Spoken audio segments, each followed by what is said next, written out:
Hello. How are you doing? Today we'll be talking about how I made these two costumes. Even though you guys haven't seen this one yet. However, they are both built the same. So my costume started with a 3D model. Now, if you know CAD or Blender, you can make your own model in there.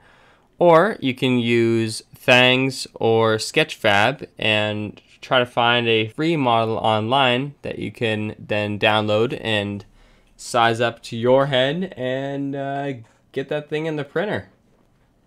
Which sadly on my Ignited Freddy costume I did not get perfect. Whenever I want to put it on, because I can't fit my head regularly this way, I have to put it on sideways like this and then twist my glasses up into it, which leaves a nice tight fit. Like, it feels good. It's not coming off, but it's kind of annoying to get in and out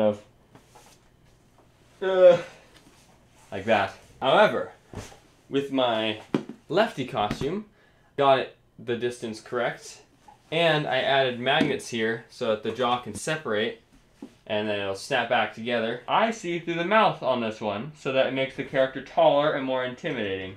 On my other Ignited Freddy costume, I figured it was already scary enough that I didn't need to add extra height to it. Once you get your 3D model all sorted out, you can use your preferred slicer to get it out to that printer and get that thing going. Fun little fact about my Ignited Freddy costume is that the printer actually failed while making the head, but I kept it in because I thought it looked really interesting.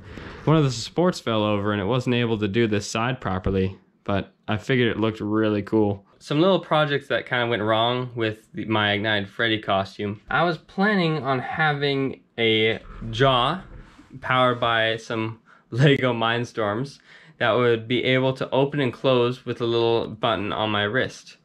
Now, this almost worked. It actually failed on the day before Comic-Con when I tried to open it and the whole thing just stopped working. I had a little crappy box that I made out of cardboard in the head, storing the pump and the pressure gauge and all that stuff.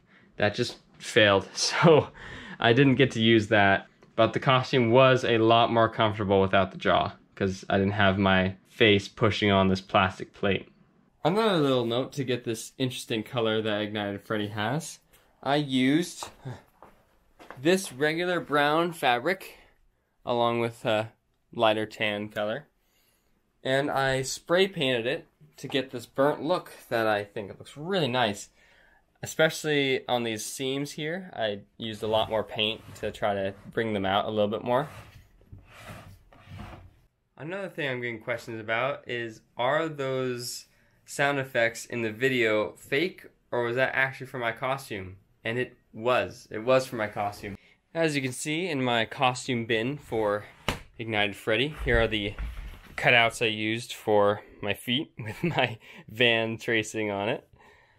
Some more fabric. Spare fabric is always good.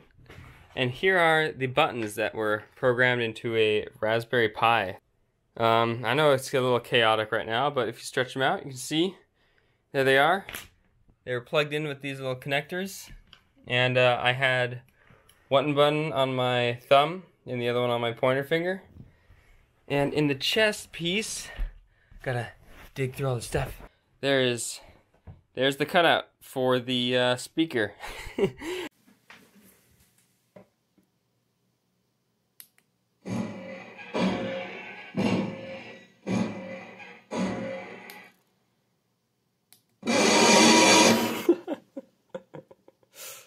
To do the limbs of the costume, just mold and shape the foam into the pieces that you need. So to do Ignited Freddy's arm and calves, I use these little 3D printed parts that I designed in Fusion 360. I tried to make these out of foam, but I soon realized I had to 3D print them because if I ran into someone, they would have just instantly broke. So you don't have to go with the 3D printing route with these costumes. You can also use foam carving, which I did on my first costume and my second costume. But I discovered that I was not good at foam carving, so I bought a 3D printer. This is my first attempt at making a video like this, and I hope you guys liked it. I figured I should make a little video answering questions about my costume, since you guys seem to really like my last 2 videos about my costume. And I will post occasional updates on my new costume, Glamrock Freddy. I will also try to squeeze in little pictures of my old costume, Lefty. And I will still post my paintball, gaming, and other videos, even though they don't get as much attention. I still like making those videos. I wish you guys an awesome day, and I'll see you later.